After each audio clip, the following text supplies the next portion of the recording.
Sebentar.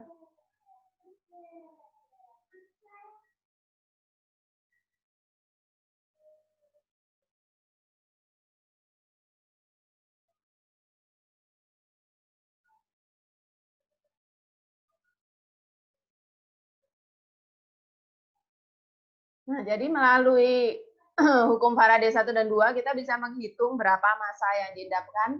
Maksudnya begini, dalam sel elektrolisis itu kan di katoda dihasilkan endapan-endapan logam. Kemarin kamu sudah belajar misalnya Cu. Di elektrolisis dia akan ngendap jadi Cu gitu kan ya. Cu2 plusnya ngendap jadi Cu. Nah, massa-massa ini akan dihitung. Dihitung untuk apa? Untuk tahu berapa banyak yang dihasilkan. Kalau dia dalam bentuk gas, kita juga bisa hitung berapa volumenya. Nah, di hukum Faraday 1, silahkan dibuka di halaman 56, berbunyi bahwa jumlah zat yang dihasilkan pada katoda dan anoda berbanding lurus dengan jumlah listrik yang digunakan selama elektrolisis. Nah, jumlah listrik di sini itu biasanya diberikan dalam ampere, juga dalam kolom dan dalam Faraday. Jadi jumlah listrik itu arus listrik yang diberikan. Semakin banyak arus listriknya, maka yang diendapkan semakin banyak. Gampangnya kayak gitu, itu namanya berbanding lurus. Nah, simbol-simbol atau lambang-lambang yang ada di sini itu harus kamu pahami. Seperti W, ini untuk massa. Padahal harusnya M ya. Ya, harusnya M, tapi nggak tahu W kenapa pakai berat nih. W sama dengan massa zat yang diendapkan. E itu adalah massa ekuivalen. E itu adalah massa ekuivalen. Massa ekuivalen itu apa? AR per N itu massa ekuivalen. I arus dalam ampere. I T waktu dalam sekon. 96500 ini adalah namanya bilangan Faraday, besarnya 96500. Nah, sama dengan tetapan Faraday. Nah, kalau tetapan kan memang nilainya nggak berubah ya, segini terus.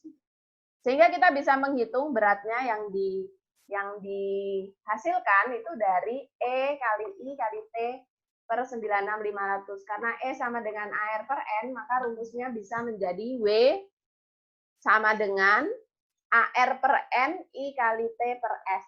I kali T per F. Nah, rumusnya pakai aja ini terus.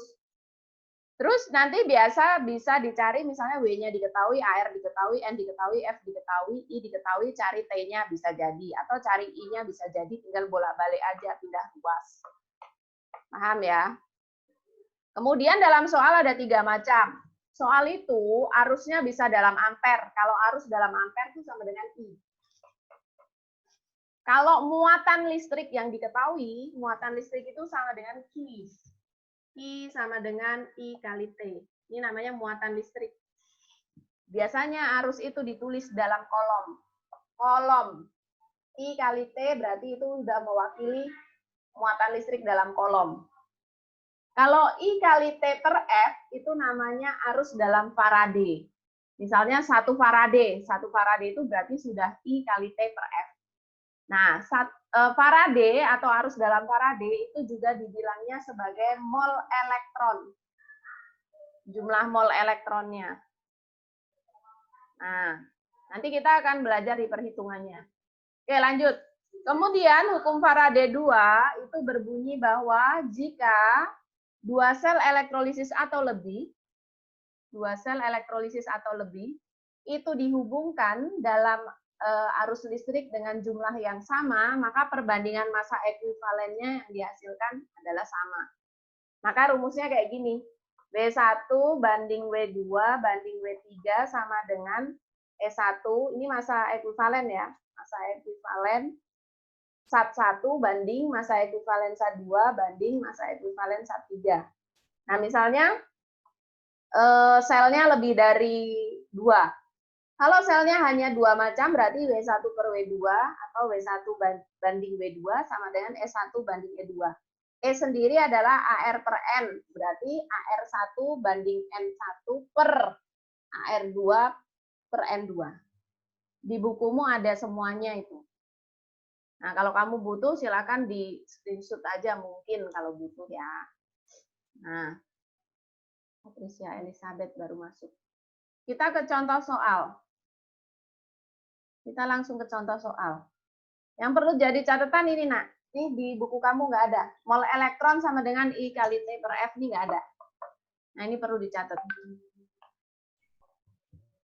Sudah? Kita ke soal di halaman 57 nomor 6.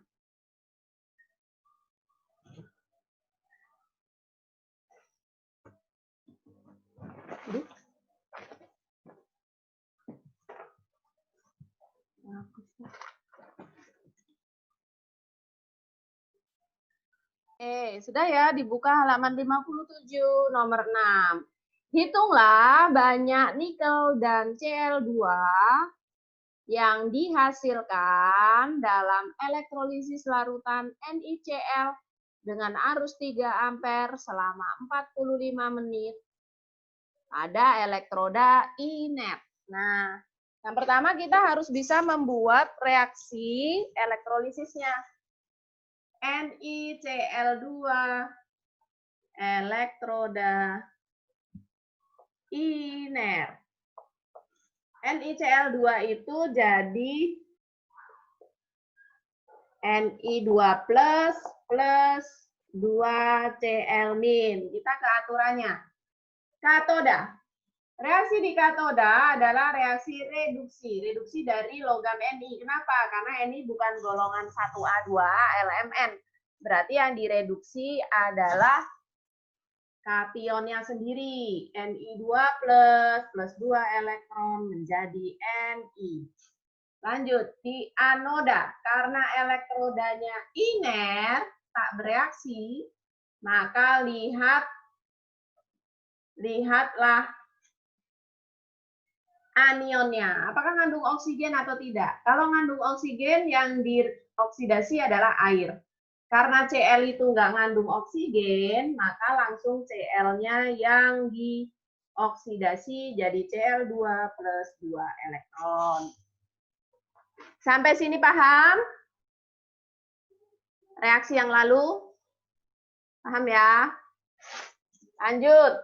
Pertanyaannya, berapakah banyaknya Ni dan Cl2 yang dihasilkan? Nah, Ni berarti kan yang dicari beratnya. Ini yang A. Berat Ni.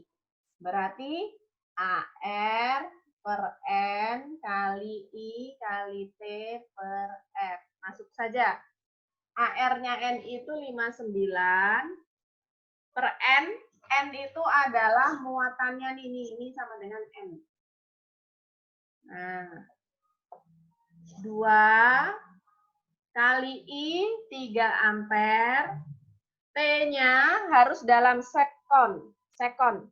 Berarti 45 dikali 60. 45 dikali 60 itu berarti 2.700. Bagi 96.500 atau dibilangnya konstanta Faraday atau tetapan Faraday-nya. Ketemulah jawabannya berapa? Coba ada yang bantu hitung pakai kalkulator. Ketemunya adalah 2, diralat ya kalau Ibu salah ya. 2,476 gram. Mudah ya, yang ini mudah ya. Lanjut, yang B. Yang B ditanya adalah berapa Ni yang dihasilkan karena Cl2 yang dihasilkan. Karena Cl2 itu bentuknya gas, berarti bukan berat yang ditanya. Tetapi lebih tepatnya adalah volume gas. Nah, 2,65 kali, Bu. Di saya temunya. Ya, nanti ya sambil diralat yang lain ya. Oke. Ya. Karena bentuknya gas, maka lebih tepatnya adalah volume gas. Terus gimana caranya? Kita pakai rumusnya bukan ini, tetapi tadi. Mol elektron itu sama dengan I kali T per F. I-nya berapa? 3 kali T-nya 45 dikali 60, 2.700 dibagi F. F-nya 96.500. Ketemu berapa nih? 0,839 mol. Ini adalah mol elektronnya. Nih, jumlah mol elektronnya 0,839 mol. Berarti kalau mau cari mol Cl gimana? Pakai perbandingan koefisien. Koefisien 2, elektron koefisien 2, 0,839. Kalau koefisien 1 berarti jumlah mol Cl sama dengan koefisien Cl dibagi koefisien elektron kali mol elektron. Berapa nih? Masukkan koefisien Cl-nya 1 bagi koefisien elektronnya 2 kali 0,839. Ketemulah 4,19. 0,419. 0,419 mol. Nah, kalau sudah ketemu mol, mau cari volume gimana? Masih ingat nggak cari volume dari mol pada STP? Dikali berapa? 22,4. Betul, berarti volume Cl2 sama dengan nih 0,419 kali 22,4. Nggak cukup ya tempatnya. Ini Ibu kurangi ya.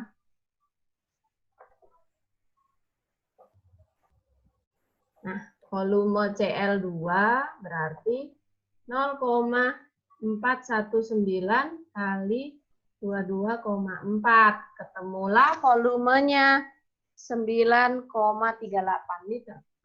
9,38 liter. Nah, seperti itu.